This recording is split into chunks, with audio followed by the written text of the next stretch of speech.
Not having enough time in a day to do it all. Is it really a time problem or is it a control issue? Recently, I spoke at an event and stepped on some toes when I mentioned wanting to do everything in your business yourself is a control issue. Someone in the audience immediately jumped up, got defensive, and said, I don't think it's a control issue. She went on to say how other people just don't have the work ethic that she does, and she just wishes she could clone herself. Whoa, a hit dog will surely holler.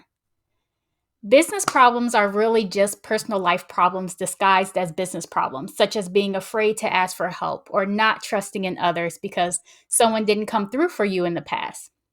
This shows up as wanting to do it all yourself and control the whole business because at least you know that you'll show up for you and get it done, and that no one will steal your idea or your clients. I am Shanice Miller, and welcome to my podcast, Do Less. Yes, that's right, do less. It used to be cool to work 60 hours a week, but the world has gotten smarter and realized why spend more time to make the same or less money.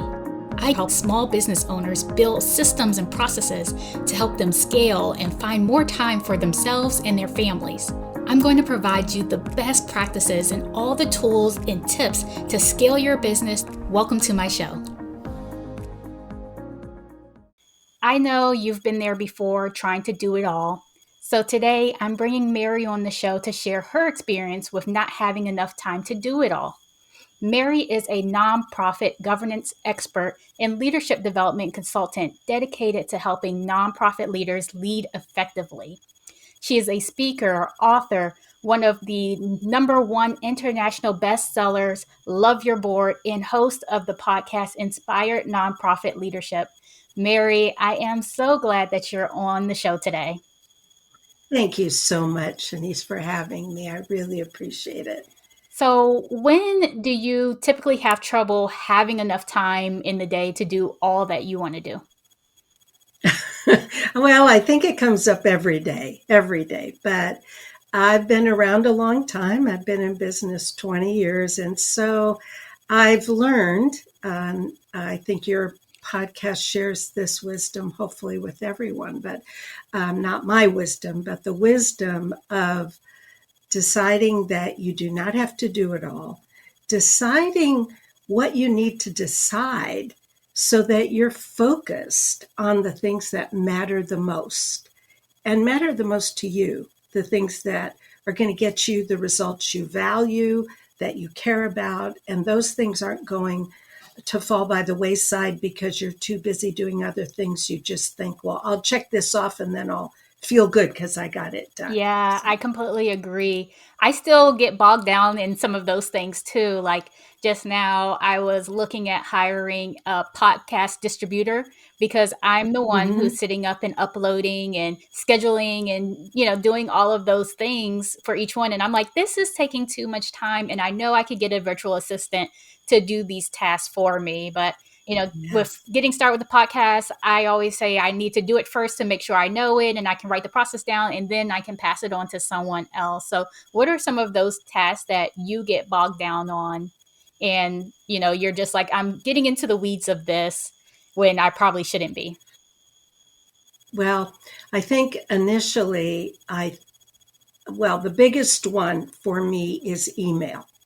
I have had to put some real discipline around email because I think that if I read something, I want to respond right away. It's like, well, let's check this off.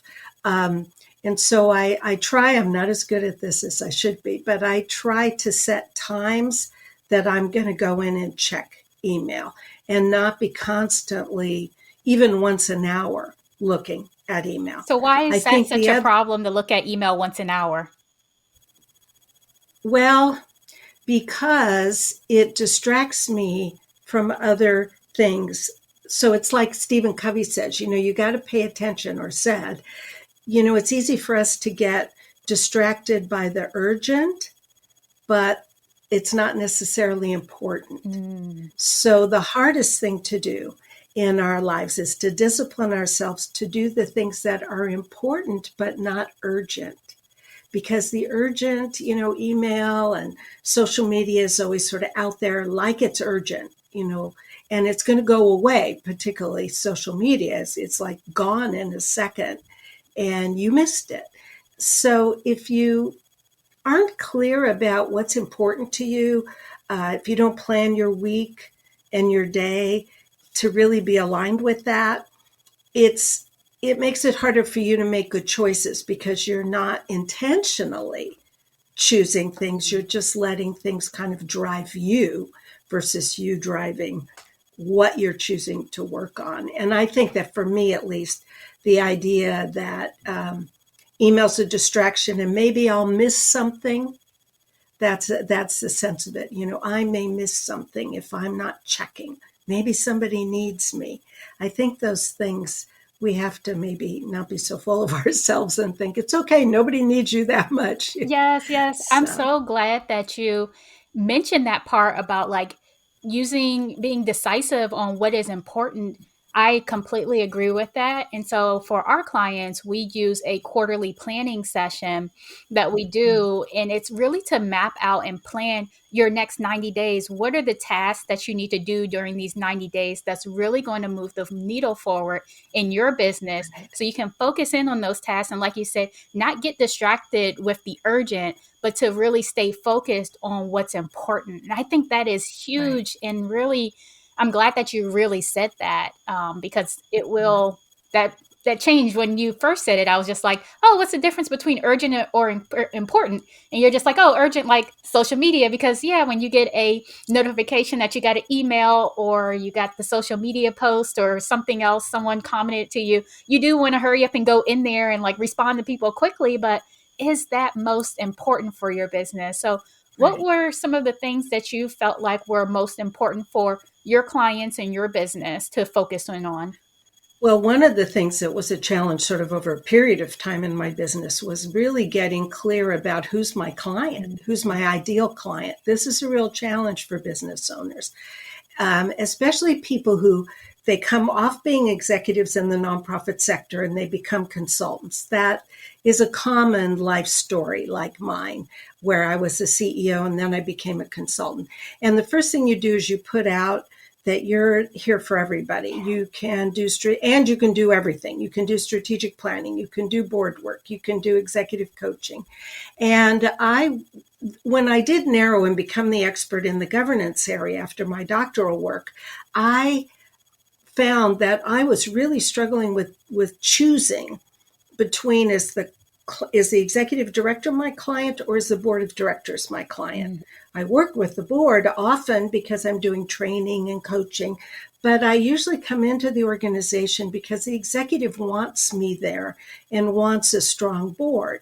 So I finally I had a marketing coach for a while, and she just said, "You cannot have both. You have to choose one." Yeah, and I And completely agree with her because she's like, you're stretching yourself too thin because, you have two different target audiences. You have two different clients right, with an executive board or the CEO of the organization. You're trying to target two different people, two different messaging, and who is actually the one who's paying you. And so I'm glad she right, said that. And I actually I spoke to someone on a session today and asked her, she was just coming in to ask about, okay, like what are your services and things like that. And as I'm listening to her, the problem that she needed solved was a marketing problem. And I told her she needed to go to a marketing coach because, like you, I had that same experience where I was trying to do it all for everyone. But then as I got along further in my business, I realized I'm not that person who wants to be that marketing coach or that person who's trying to get you to six figures per year and what you're doing. I'm not trying to right. show you like who your target audience is and working with you with the messaging. I love when, people come to me and they're just like, we already have that fleshed out. We have way too many clients because we're at capacity and we need some systems to help us streamline things so that we can just serve everyone better and we can continue on expanding in that way. And so it is kind of hard to, especially when you're starting out, to say, okay, this is my one offer, and with this Right. one offer, this is what I'm going to provide versus just telling everyone yes because you need the money.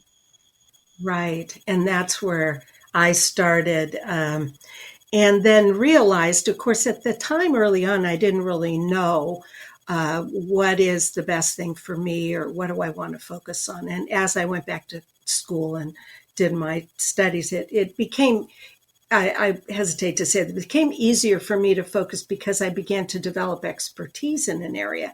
But I think people need to think about what is their expertise, what do they love doing, and what should they focus on. It's hard for me to turn away, or it was turn away nonprofits who need help. It's not like I've had all these people, pounding the street Hmm. to my door. But people would say, can you help me with this? And I had to get more disciplined and more disciplined over the years. And with COVID, of course, things had to change and you reach out in a different way. And actually, because of COVID, I realized that I want to do all my work just virtually now.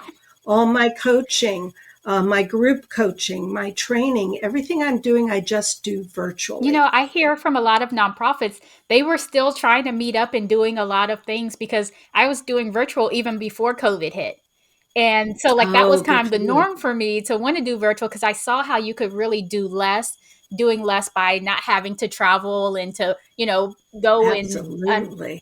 get your space set up or, decompressing and meeting people outside and driving to the area and really doing less with just that one offer too, instead of trying to grab out all the clients and all the different offers.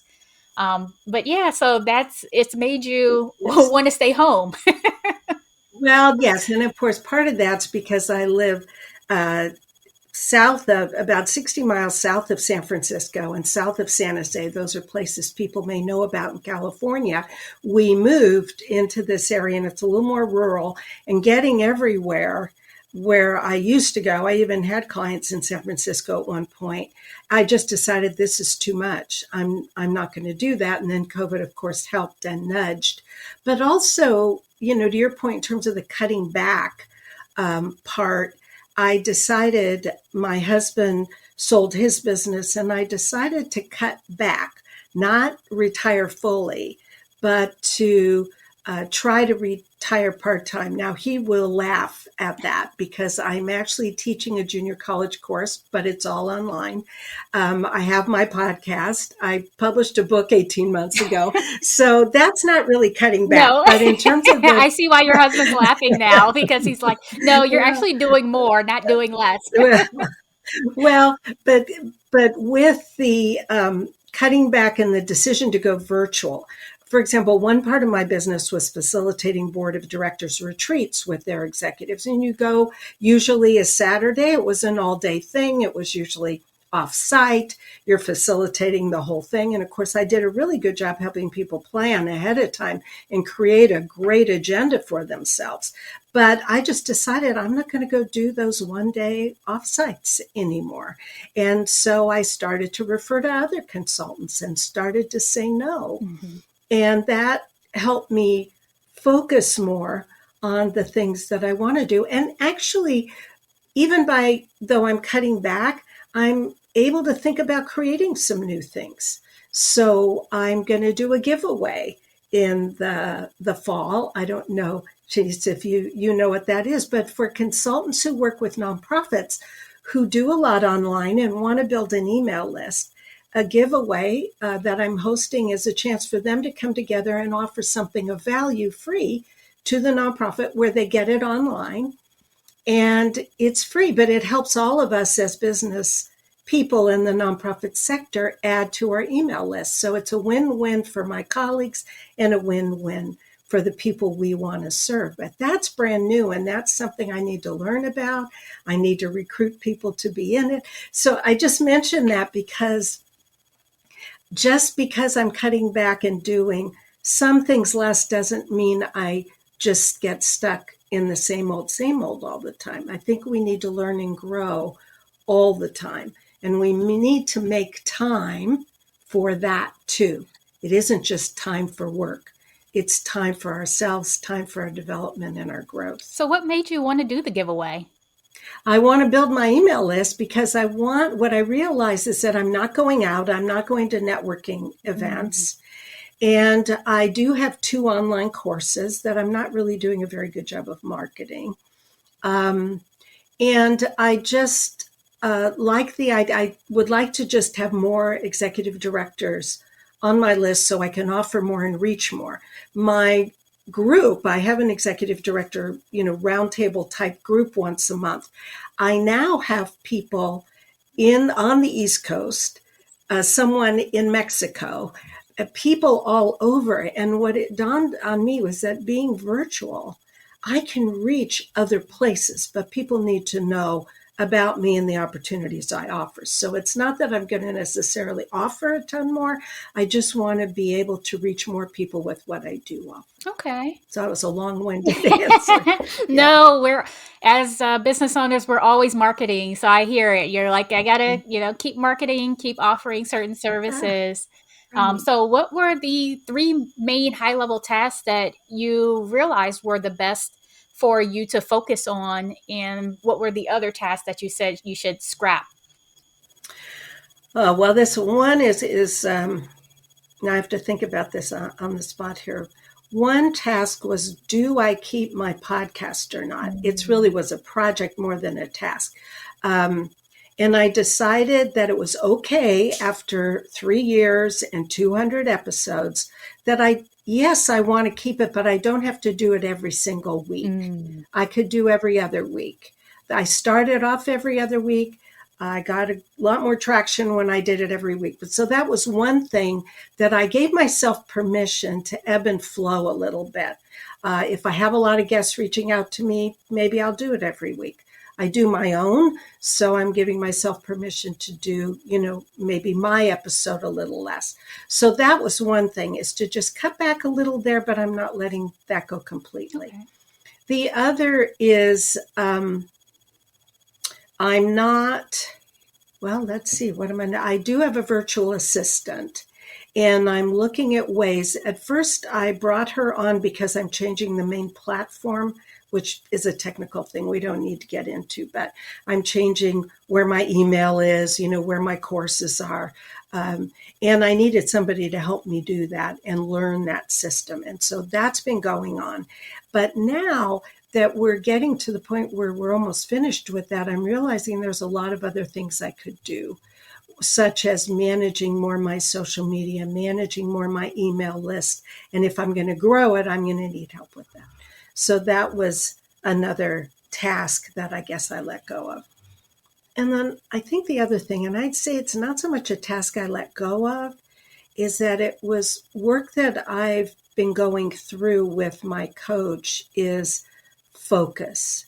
Really saying, now that I know that I'm focused on the executive director as my ideal client, what are the services I'm focusing on? And what is the offering I'm going to make? So that everything doesn't just start as a open-ended, I better talk to you first. And so that I'm a little more focused in how I'm gathering what I'm offering together. So I know that may not seem very clear to some No, in it our definitely audience, seems but it's very clear to me because, like, once again, going back to having that one offer. If you're focused mhm, on just that one offer, then you know what you need to do to get people to come and show up, and you know what the people want, you know what messaging, and you know exactly it's a system, that one offer system. mhm, But then adding in right. other offers into it, that is when we're doing more because now we have to figure out, okay, what is the system that I have to put in place for this next offer? And every time we add something new on board, like your giveaway, then it's like, okay, well, now I'm Right. learning, starting from scratch again to learn what's the process of this giveaway? How do I Mhm. make this fit into my business in a way that makes it make sense and that it's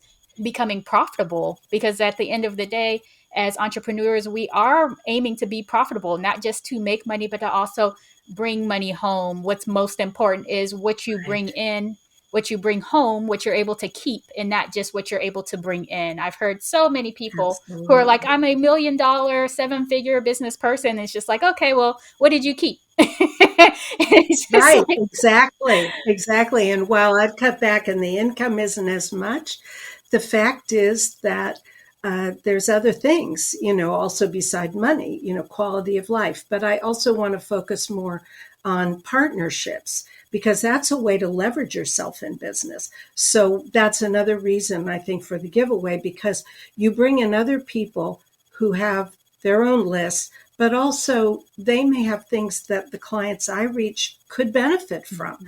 And I think that when we collaborate and support each other, we also leverage our businesses in ways that are much more effective than doing it all by ourselves. Yes, I completely agree. Collaboration over competition all the way. So, Mary, in the beginning, I posed that question of, is managing your time really a time issue, or is it a control issue? Or maybe I can just add something else onto it, thanks to you. Maybe it's just a focal issue. Mm-hmm. I Which one do think you that think it can be is? it.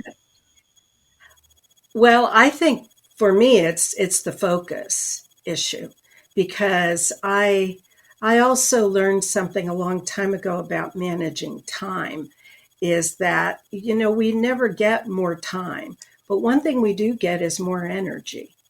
And we can build our energy, and that's why making time to take care of yourself and be healthy and energetic really does make your business and your activities more efficient.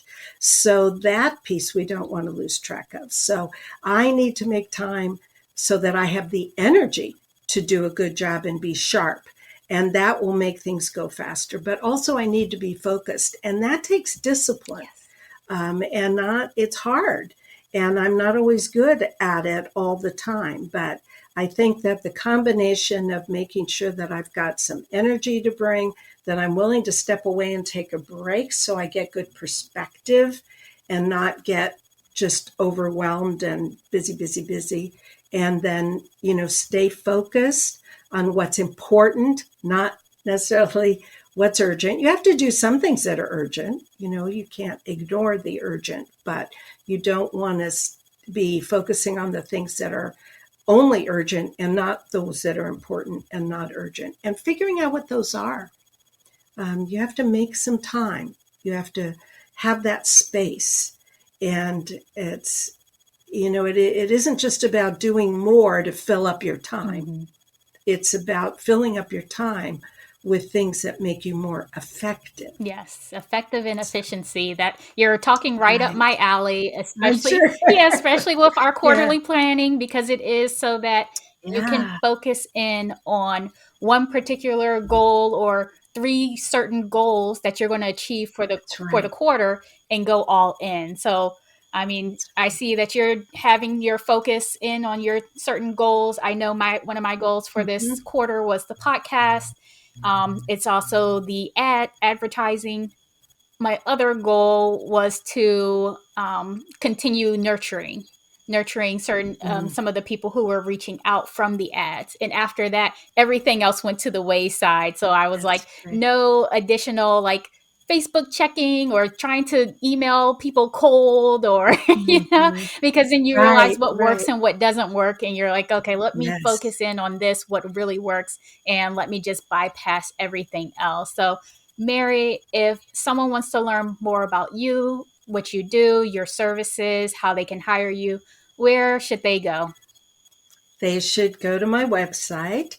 Well, I'll give you two. The website to check me out is Hiland, and that's spelled Hiland. There's no GH in that. Hiland consulting.org. It's ORG. That's my website. And then there's also, you can go to www.talkwithmary.com and you can set up a time to just have a free consultation if there's something you want to chat about. But you can get to that also on the website. So those are two places you can go. And there's a free report on the website you can go grab about having an effective board. So if you want that, that's a gift for you too. Thank you so much for coming on, Mary. It was such a pleasure.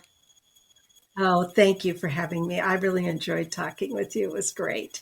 This has been an amazing episode of Do Less with me, Shanice Miller. Share this episode with anyone who needs this today. Leave a 5-star rating and review. And remember, if you're an entrepreneur and need to do less in your business, click the link in the description to work with me.